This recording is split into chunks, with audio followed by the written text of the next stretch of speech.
Hello दोस्तों, आज हम एसिड्स और बेसिस के अंदर डिफरेंस जानेंगे और बहुत ही आसान टॉपिक है। तो शुरू करते हैं। देखिएगा, जो एसिड्स और बेसिस है इनके हम टेस्ट के हम बारे में बात करें। एसिड्स का जो टेस्ट होता है सावर होता है, इसका टेस्ट कैसा होता है, सावर। और हम बेसिस के बारे में बात करें तो बेसिस का जो टेस्ट होता है वो होता है बीटर।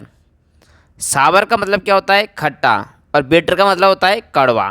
तो ये इनके टेस्टेज है। अब हम बात करते हैं इनके नेचर की।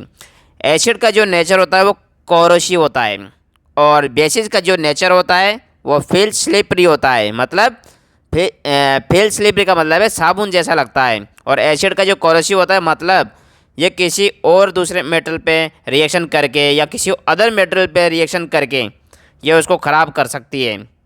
अब हम बात करते हैं कि एसिड जब मेटल से रिएक्शन करता है तो क्या होता है। तो एसिड जब मेटल से रिएक्शन करता है तो हाइड्रोजन गैस प्रोड्यूस करती है। ये एग्जाम में पूछ लेता है, आपको इसको ध्यान रखना है। अब हम बात करें बेसिस की, तो बेसिस का नेचर होता है कोरोसिव, मतलब बेसिस भी नुकसान पहुंचा सकते हैं। अब हम बात करते हैं लिटमस टेस्ट की।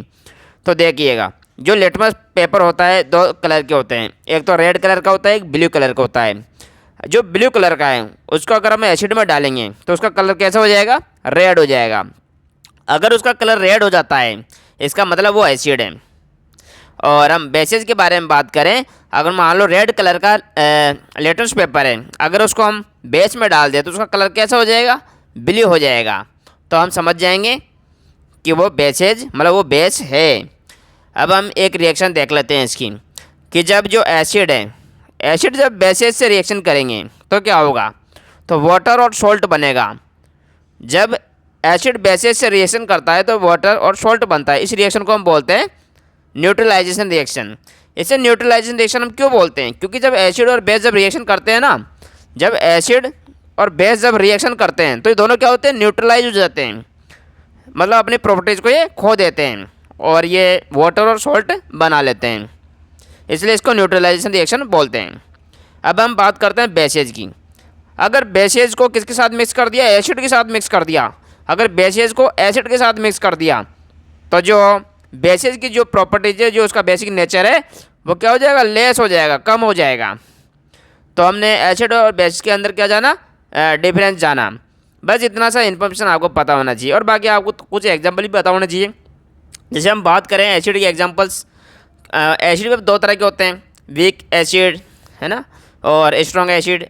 ऐसे बेसिस भी दो तरह के होते हैं, वीक बेस और स्ट्रॉन्ग बेस, दो तरह के बेसिस होते हैं। लेकिन यहाँ पर आप नॉर्मली एग्जांपल दे सकते हैं। इसके अगले वीडियो में हम जानेंगे वीक बेस और स्ट्रॉन्ग एसिड दोनों के बारे में बताऊंगा उसके अंदर आपको, है ना। तो दोनों एग्जांपल को वहाँ क्लियर कर लेंगे। अभी तो मैं नॉर्मल एग्जांपल बता देता हूँ आपको। जैसे एसिड का एग्जांपल लेते हैं, जैसे HCl मतलब हाइड्रोक्लोरिक एसिड है, H2SO4 है, सल्फ्यूरिक एसिड है। ये एग्जाम्पल हो गए एसिड्स के। अब हम बात करें बेसिस की, तो बेसिस की एग्जाम्पल देखो NaOH है ना, और बात करें हम MgOH का होल ट्वाइस, मतलब मिल्क को मैग्नीशियम बोलते हैं, मैग्नीशियम हाइड्रोक्साइड उसको बोलते हैं, वो भी क्या है, बेस है।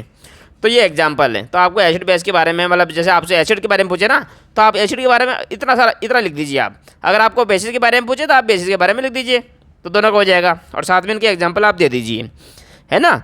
और डिफरेंस पूछे तो दोनों समझा दो।